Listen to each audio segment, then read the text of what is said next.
Well, hello everybody. This is Larry here, and we are here at the new haunt section, and I really do feel like by the end of this week, we're gonna have the construction done. Like, I'm talking about the actual physical construction, okay? That's what I think.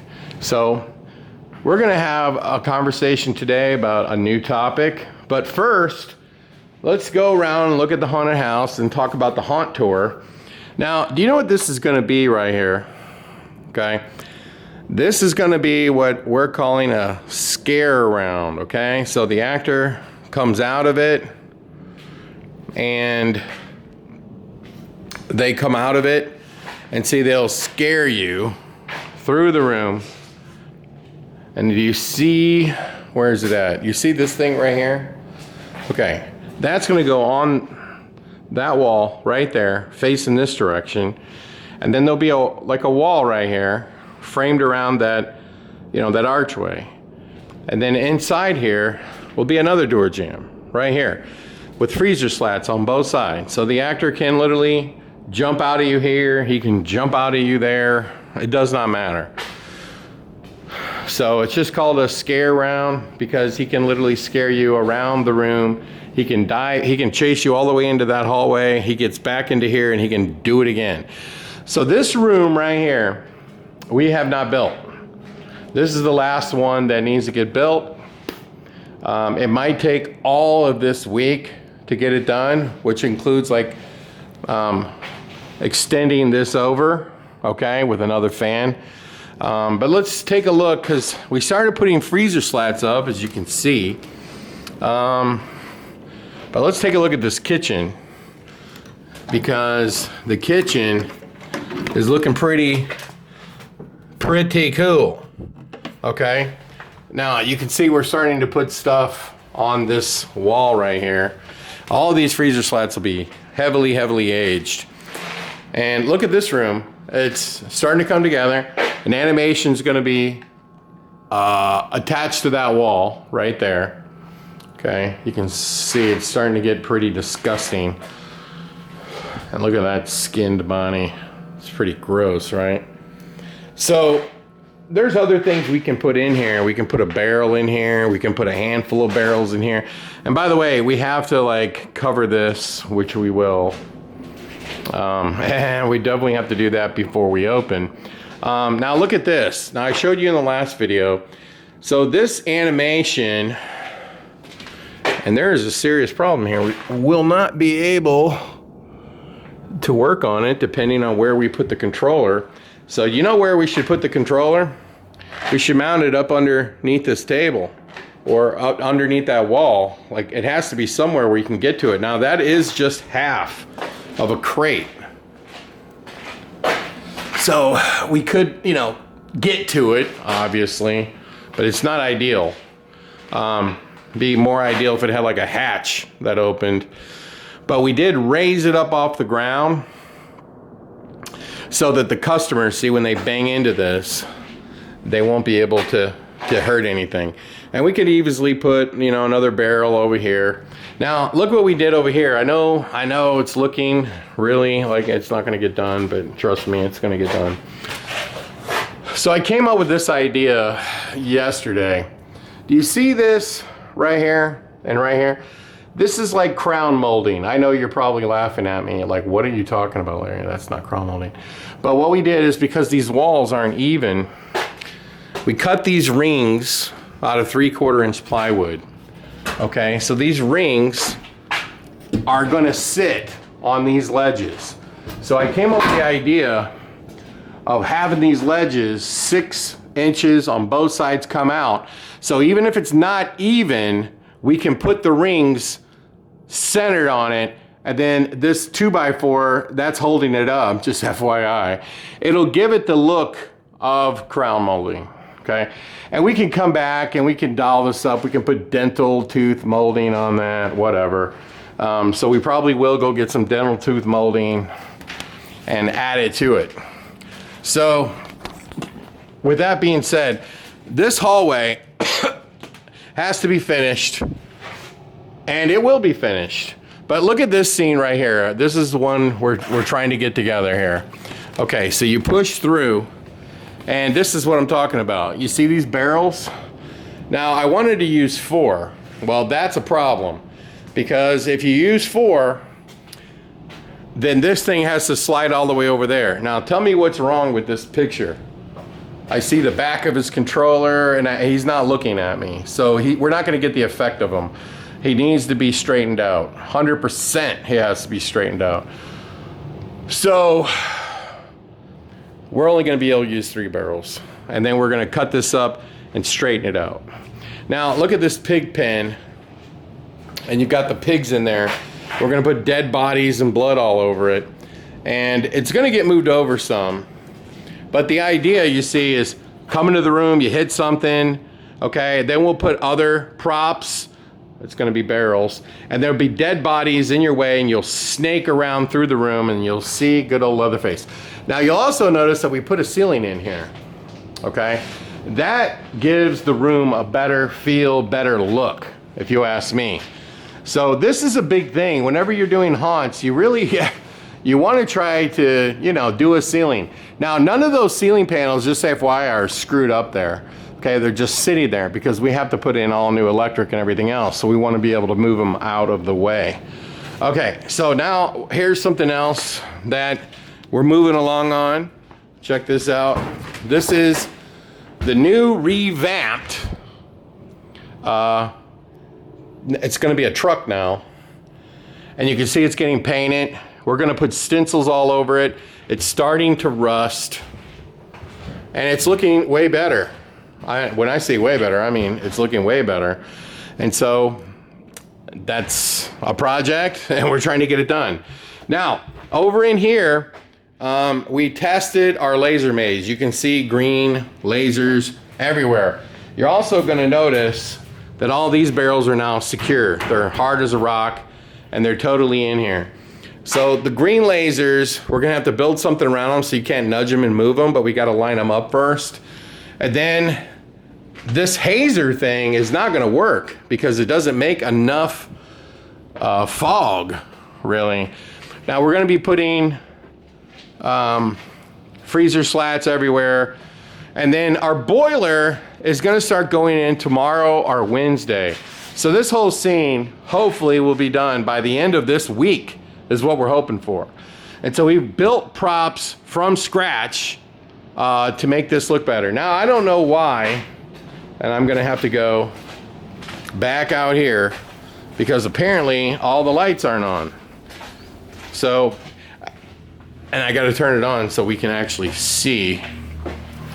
But hold on a second. But I can tell you this. Will we have it done for Valentine's, which is not this Saturday, but the following Saturday? And I can tell you the answer will be yes. Will it be the way that we want?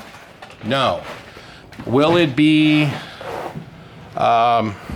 something we'll have to keep tinkering with? Yes, yes, yes. There's also a list of stuff that has to be done inside of the darkness itself because there's a lot of stuff broken. Now look at this hallway over here because we did get this done, and look at this. That is a door, and that's been texturized. And then look at these panels here that we got from Nethercraft. They look really good. So we did cinder block on the bottom, we did these, and then we did the corrugated steel. And I just want to say, it's all coming together. I just wanted to say a few things, okay?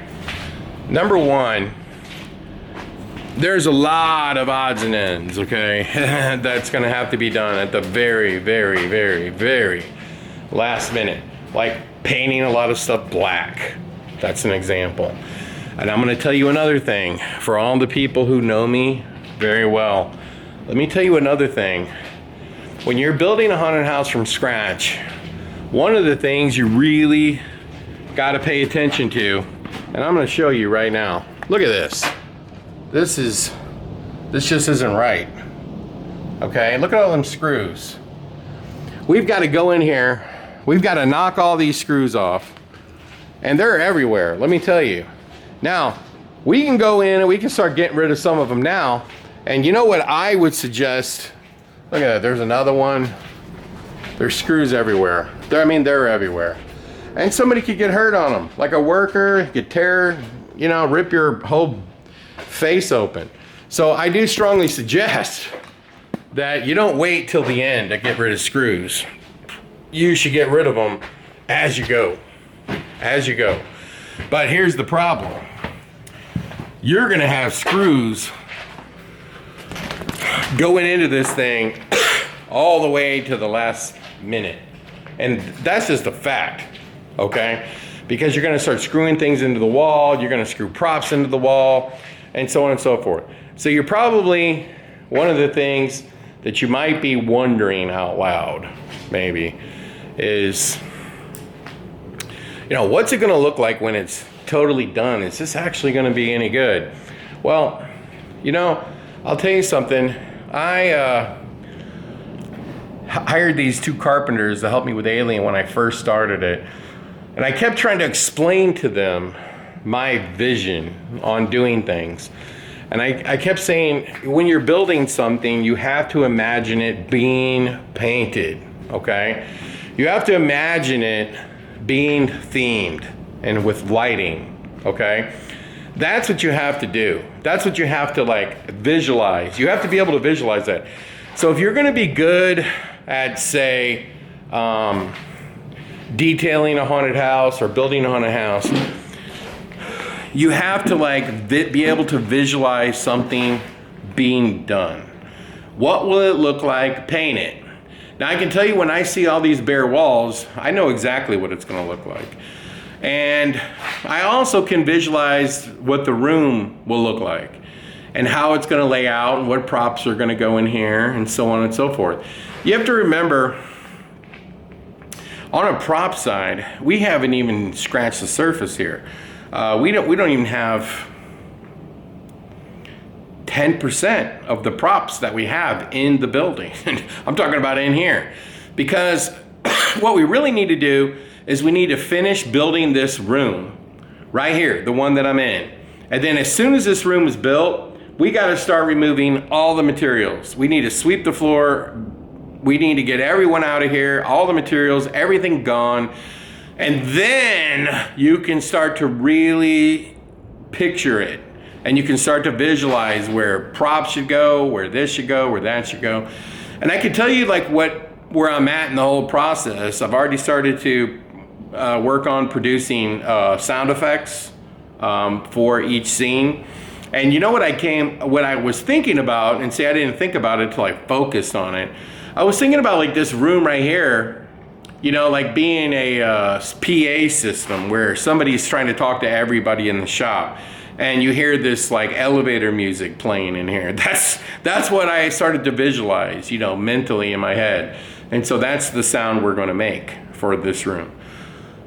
I think that's gonna be cool, personally. And we're gonna do the same sound for the kitchen. And I think that's gonna be really cool. But it's gonna be really hard to visualize just how cool this is gonna be until it's painted. And you also can't visualize it being done until all the trash is out. All of the stuff that's not needed, all the table saws, this goofy table right here. Until that's gone, it really is difficult to try to put two and two together.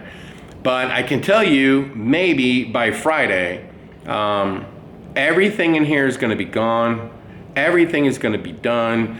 And it's gonna come down to odds and ends, painting the back of this black, hanging props all over the place, moving props in place, screwing it to the floor. Will we get to painting the floor black or whatever? Probably not, probably not. It's not a priority. And that's the other thing, when you're building a haunted house from scratch, you gotta remember what is and what isn't a priority. So with that being said, I wanted to mention that it's very important that you know,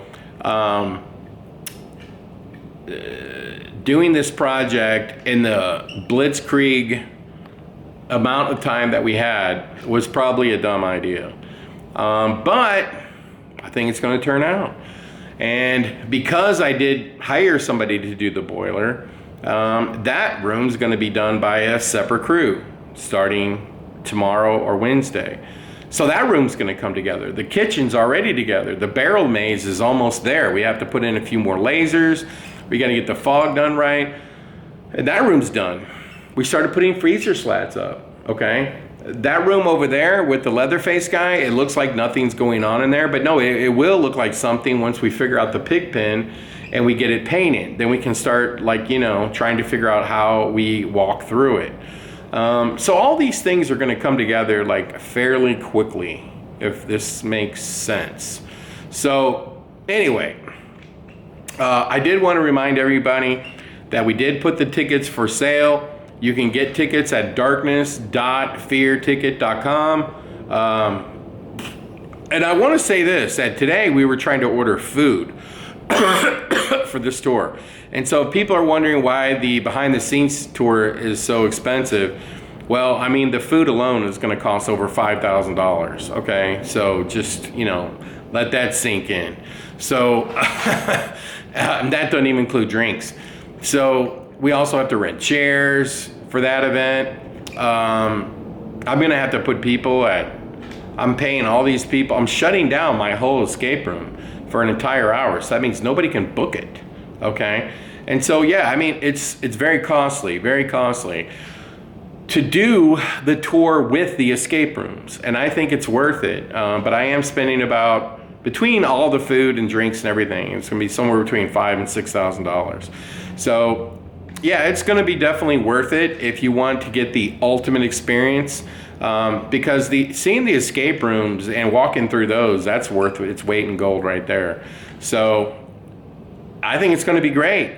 So that tour is going to be on Thursday. And remember also, for that tour, we're going to have our actors room open, and you can walk in there, you can check it out, you can see what's going on in there. And so that'll be fun, because I really like our new actors room, honestly. And then, you know, you can go in the gift store, you can see the new haunt. And by the way, we've added new stuff to the darkness itself. And you know, I can tell you this too. After Transworld was over, I've said this, that we actually went over to the Limp and we worked on it and tried to renovate the Limp. But we didn't do it until after Transworld was over. But we actually installed more stuff in the darkness because we bought some stuff off the trade show floor. So we put that in the darkness after Transworld. And then this year we put in more stuff on top of the fact that we're building this whole new haunt. And I can tell you that if you keep watching all these videos, by the time it's all done, completely done, and then you physically come here and see it, you'll be like, oh, yeah, now it all makes sense.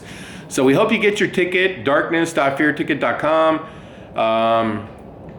On Friday, we'll have the Darkness live with actors. And then Saturday, we're going to have the Limp live with actors.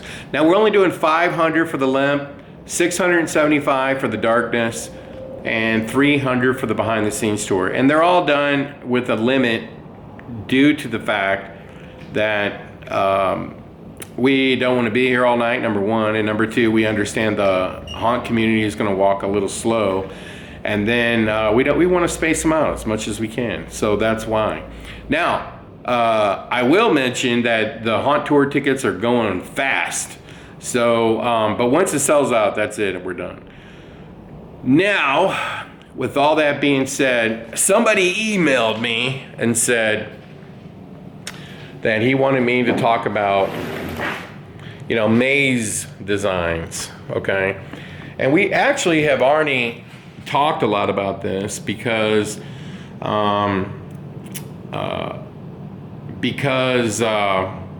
we were working on this particular maze right here. And speaking of maze designs, I mean, look, I kind of drew the maze right here on this workboard. So everybody knew what each scene was going to be, which direction they're supposed to walk, and so on and so forth. But whenever I do a maze design, this is me personally. And by the way, I guess I'm kind of old school because I still pay all my bills with checks. That's how I manage my accounting, by having a check stub. So I know if I paid, I didn't pay because I got a check stub. So, you know, there's actually been times where I was convinced that I paid somebody, and then I go back and I look at my checkbook and I'm like, oh, it's not here. Maybe I have dementia setting in. So, but when it comes to maze design, and I still think it's fine to do it this way, I do everything on graph paper. Now, I have a real architect that once I get it the way that I want it, I'll send it over to them, and then they'll draft it up, you know, in CAD or something and send me a JPEG of it. And so like if I'm building a maze for, let's say, a theme park, if I was building a maze for a theme park, you know, I am going to get their blueprint. I'm going to design it on graph paper. I'm going to send it over to my architect. He's going to draft it up, put in like where the electric should go, where the emergency lights should go, blah, blah, blah, blah. And then I'll have a real blueprint and I'll send it to him. But I like working with graph paper because each square can represent 4 feet. And so if every hallway is technically 4 feet, you're good to go. So I don't like the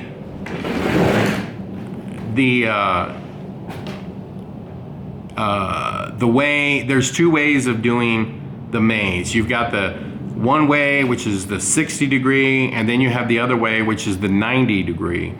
Okay, and as we all know, a big advocate for one way is Leonard Pickle, okay? And I do not design mazes that way. And I'll tell you why, because it wastes space, okay? And it's a complete space waster, okay? So if you wanna like think that the way he designs mazes is good, I mean, I'm going to say something nice about Leonard Pickle. And this video certainly isn't about Leonard Pickle, and I can't believe I'm even talking about him. But he is a really good maze designer in terms of like designing like a blueprint, because like apparently he's an architect or something. And he's really good at making the mazes the way that he wants them to be, which is completely different than the way that I do it, okay? So, but if you like that degree maze design, he does a really good job, okay? But I can tell you, and you know, for example, a haunt that's done that way is Netherworld, I believe. It's all done based on that principle, okay? Now, I personally think that's the absolute worst way to do a haunted house maze, because show me a real house that's got angles in it, okay? Show me one.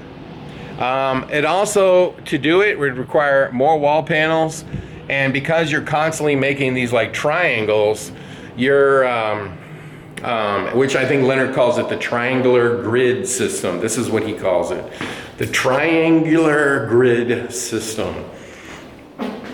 Now, a lot of people have copied this concept of a triangular grid system. I am not one of them, and I never will. I think it's absolutely the worst way to design a maze. If you're doing like kind of like a fun house looking maze, I think it would be fine. But a haunted house? What? What house have you ever been into that had a triangular grid system? Like, I can tell you how many. It would be 0, okay? It would be absolutely 0. So, when you're building scenes and your focus is to actually build scenes, not just have a triangular grid system where you're constantly being angled in another direction. And it looks great on paper. I'm not gonna lie, it looks great. And I'm not saying that if you did a maze that way, it's terrible, but you would not be able to create good scenes with a triangular grid system. You just wouldn't be able to. Because none of the walls are squared. They're not squared up. And think about every time you're doing this triangular grid system, you're actually wasting space. Now, I can tell you something right now. When you go upstairs, when you look at that Leatherface animation, okay, he's crooked right now, and he looks terrible. He needs to be squared up so the people coming in from both sides can see him equally good. In a triangular grid system, you know, when you buy one of those animations, right? And let's say the base is XYZ wide. Well, with a triangular grid system, he might not fit. He might not go all the way up against the wall because the walls are angled in a triangular fashion.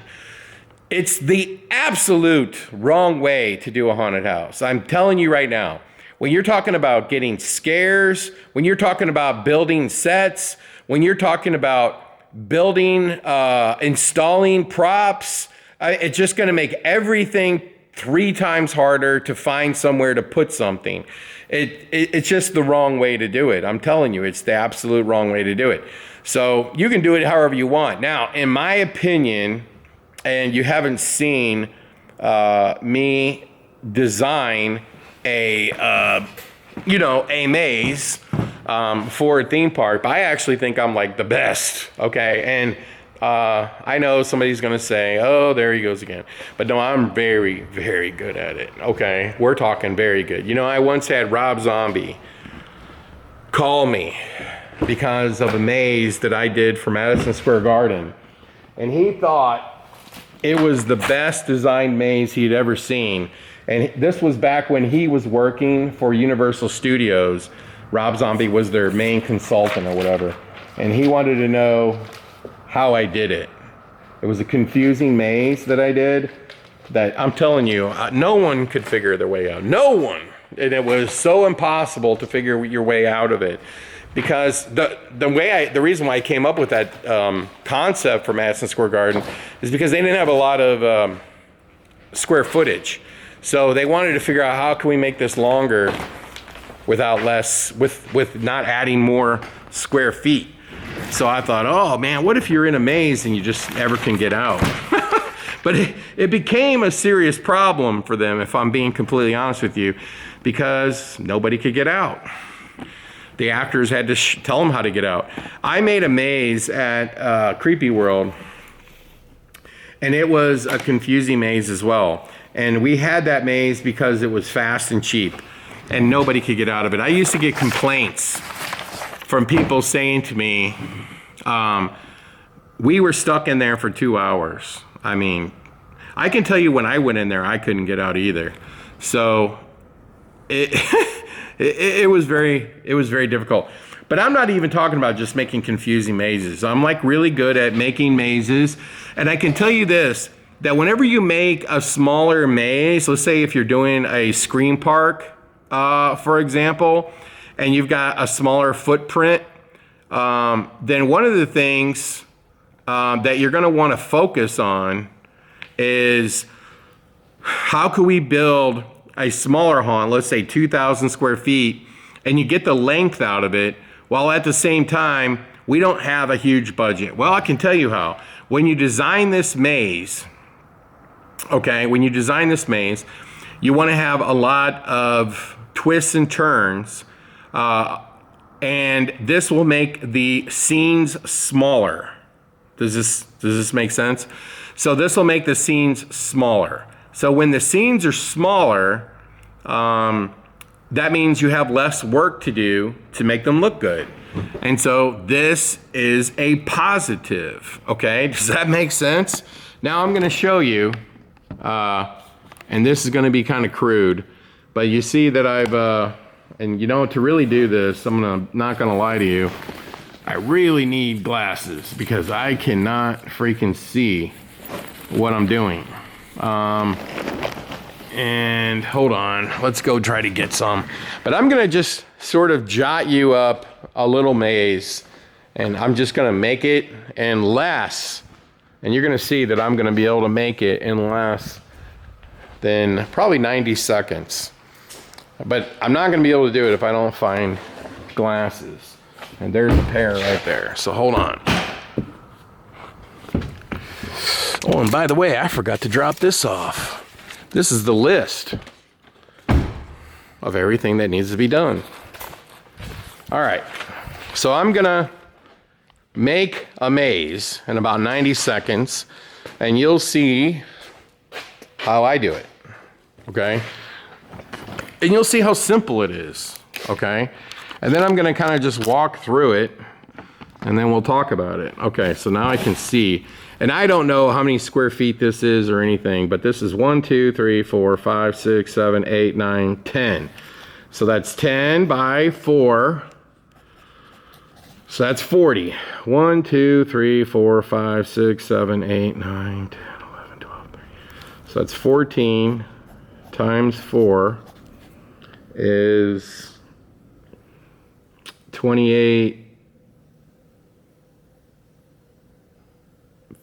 Would that be 56?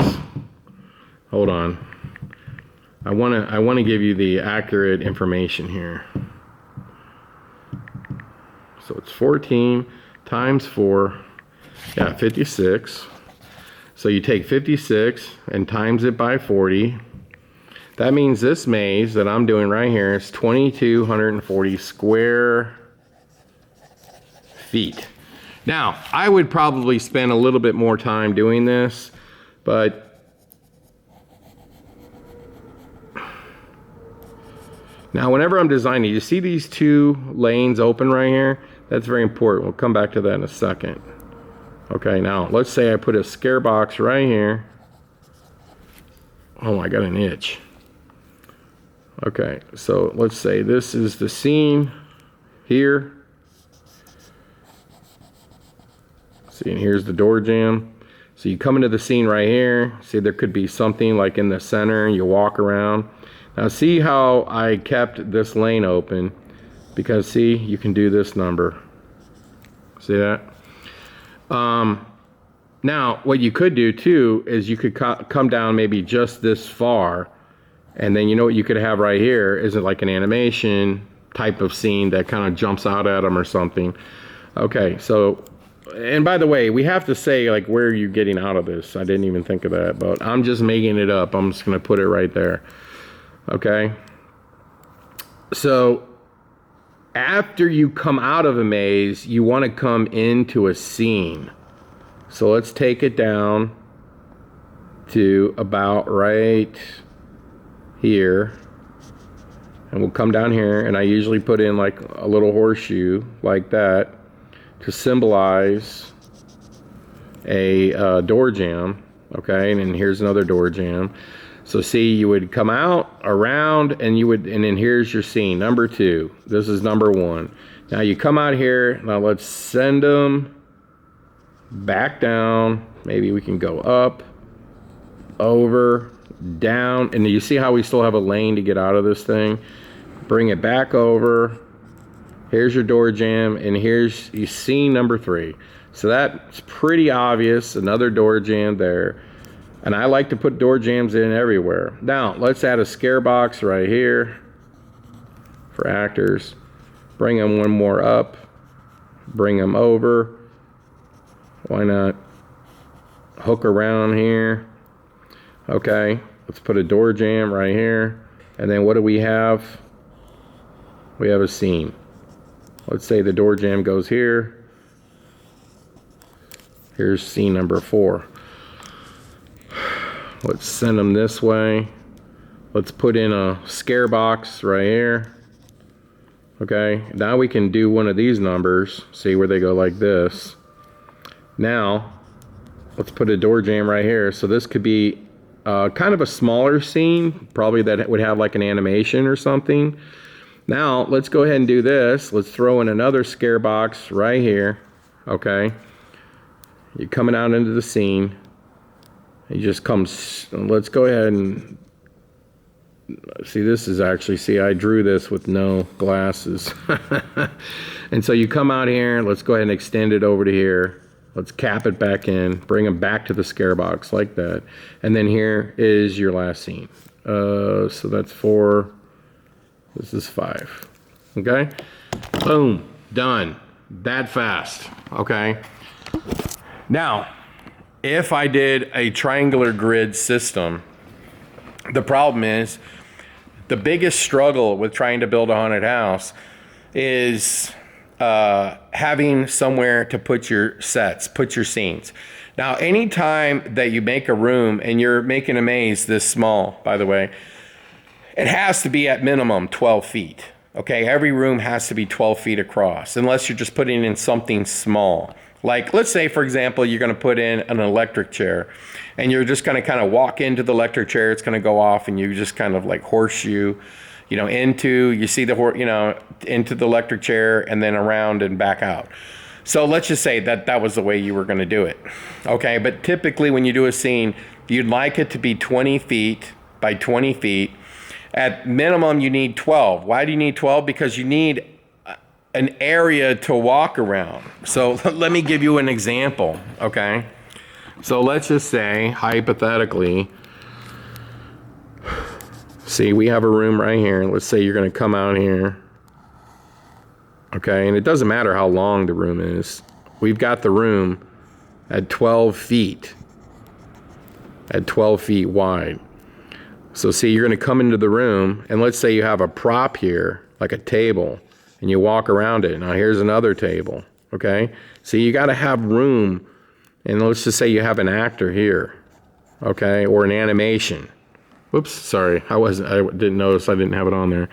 But like, do you see what I'm talking about? When you have 12 feet, you've gotta have this room to move through it. So if you're gonna put a set piece, let's say that's 4 feet, that's 4 feet, you'd need the other 4 feet to get through the room, okay?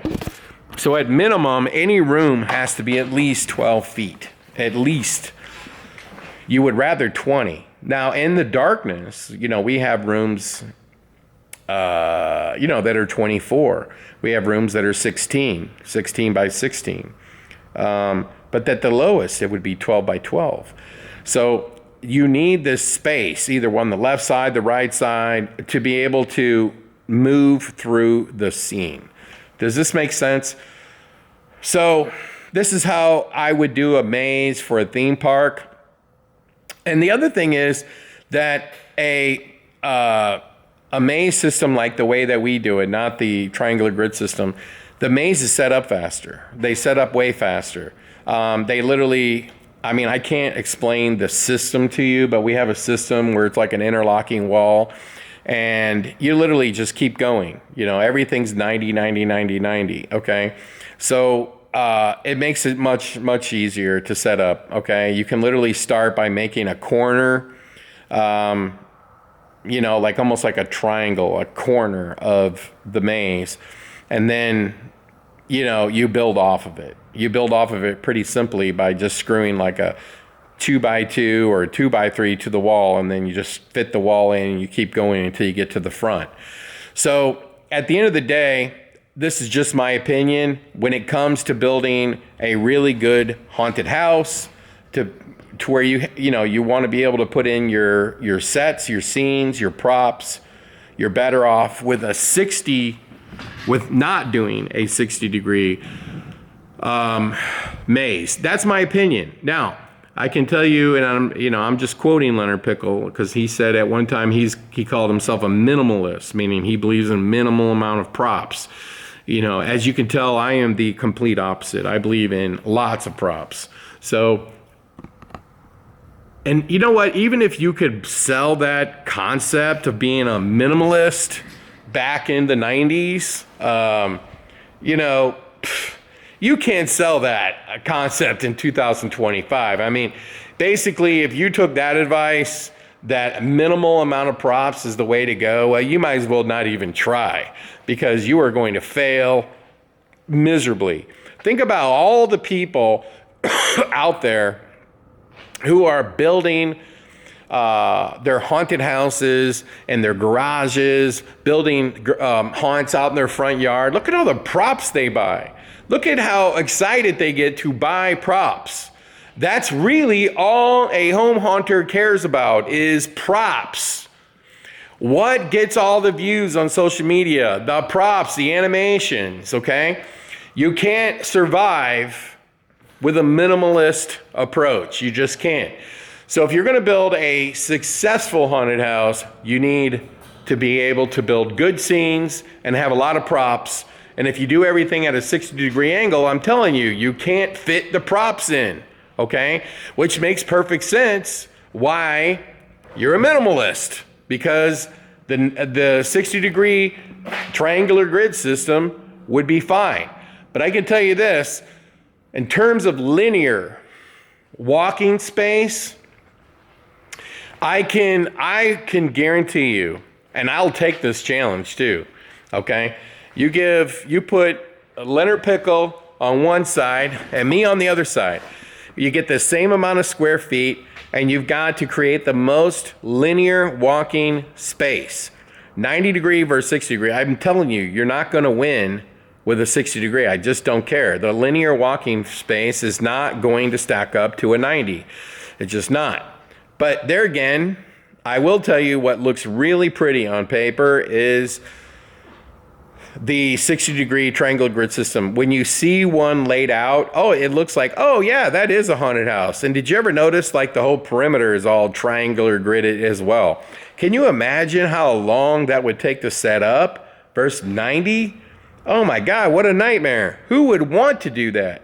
You know, when I build haunted houses for theme parks, we want to be able to get in, install them, and do a great job. And we want to be able to get that done in a week. Okay, and I hear people are out there installing haunted houses and it's taking them multiple weeks. That's crazy. Okay, I don't want to be, you know, in Timbuktu, Arkansas for 3 weeks, 4 weeks. I want to be in 1 week and be gone, and the customer loves the haunted house. I can tell you, when you're trying to figure out everything you need to do to cut every corner, but at the same time, it looks like, you know, you spent 3 times more time on it and money on it than you really did, you have to do 90-degree. And you have to do 90-degree to create better scenes, accommodate more props, create more linear walking space, better geometry for set design, and everything in between. So if you want to use a 60-degree, by all means, go for it. I think it's much more difficult, and it's not going to turn out as good. That's my opinion, and I also think it would take much longer to install. It won't allow you to install the level of props. However, I will again say that a triangular grid system on paper, when you see a final blueprint, it looks really cool. It looks really cool, but it's not practical for a modern, I mean, even when I was building haunted houses in the late 90s, I still did 90-degree. I'll always do 90-degree. I'll never do triangular grid system. It makes no sense. Go into any haunted mansion in the whole freaking world. Show me one that's built on a triangular grid system. You couldn't show me a single one built that way. And if there is, show me. I would love to see it. I'm from Missouri. Show me state. So when people imagine something in their mind, like, okay, what if I said, close your eyes, give me a description of an old haunted house in the middle of the woods. What do you see? What scares you? How do you feel? They'll describe everything, but they won't describe, a triangular gridded wall system in the mansion. They just won't. Like I said, for a fun house, I think it would be fantastic, but not a haunted house. So anyway, I wanted to do this video for one of our viewers who asked me about maze design. And, and I could do a better video because I have a lot of real blueprints where, I took longer than 90 seconds to make a maze. But I have like real blueprints that can show you, and you can get a bird's eye view and see exactly what it looks like. Now, I will say one other thing about maze design, okay? A lot of it's dictated too by existing beams or existing things you have to work around. Now, I can tell you that what I like to do when I'm designing a maze is to try to design it where the beam goes in a scare box, where the actor can kind of sort of move past it. So I like to frame them all into scare boxes, and that's exactly what we've done upstairs. So I will go up there. We can finish this video. I got to go up there anyway to turn the lights off, and I'll show you exactly what I'm talking about. So when I am designing a maze, the first thing I'm going to want to do is measure the space really good. And, you know, and I got to get really good. I got to know exactly where the beams are. Now, you're probably wondering, well, Larry, if you're building a haunted house for somebody else and you're not physically there and you can't measure it yourself, how do you do it? Well, I have the clients send me the blueprint, a real blueprint, like in CAD, and I send it to an architect. And then what I do from there is I have the architect lay a 4-foot grid system over the entire thing, and then I go to designing it, okay? Because I'm not an architect, but I am a great maze designer, then I can promise you. And I know how to build them fast, and do a good job. So let's take a look here. And by the way, look at all these props.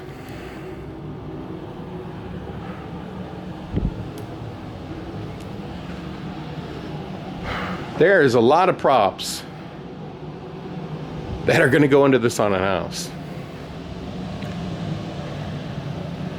And I mean a ridiculous amount. And then you have all of these guys.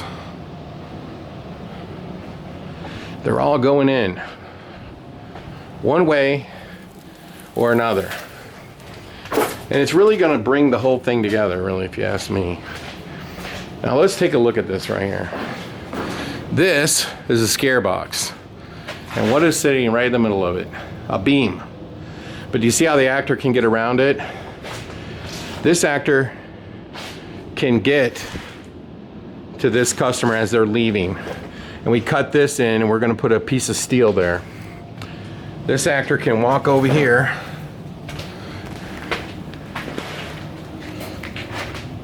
and he can get over here into this scene right here.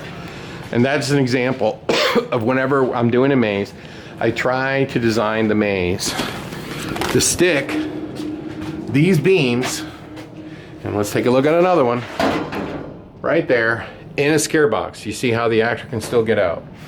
So whenever I design these things, I try to keep in mind that we want to frame in the steel beams. And there's a steel beam right there, in fact. And you see where the clown car is? There's the steel beam. Does this start to make sense?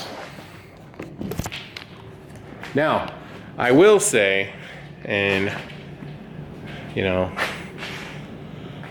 it is what it is, but this maze, I did a very rough design, and I've altered it multiple times. Okay, I've altered it not by where a wall goes, but how I built the wall. For example, the barrels will be a wall. If you go through here and you've got the kitchen cabinet that's fallen over, it will be a wall. It will serve as a wall. There's going to be another one that's fallen over here that will be a wall. So it's on paper, when I designed it, it was a wall. And then I was like, no, let's change it to a fallen over shelf. Okay? So anyway, thanks for watching the video. Hope you enjoyed it. And I will say this, that I probably won't be able to make any videos for a few days. So sorry about that. I got lots of stuff to do tomorrow. I have to really focus on trying to get this done. And I don't want to keep showing you the same thing, okay? I want to get a little further along and then show you some of the next steps in this process, okay?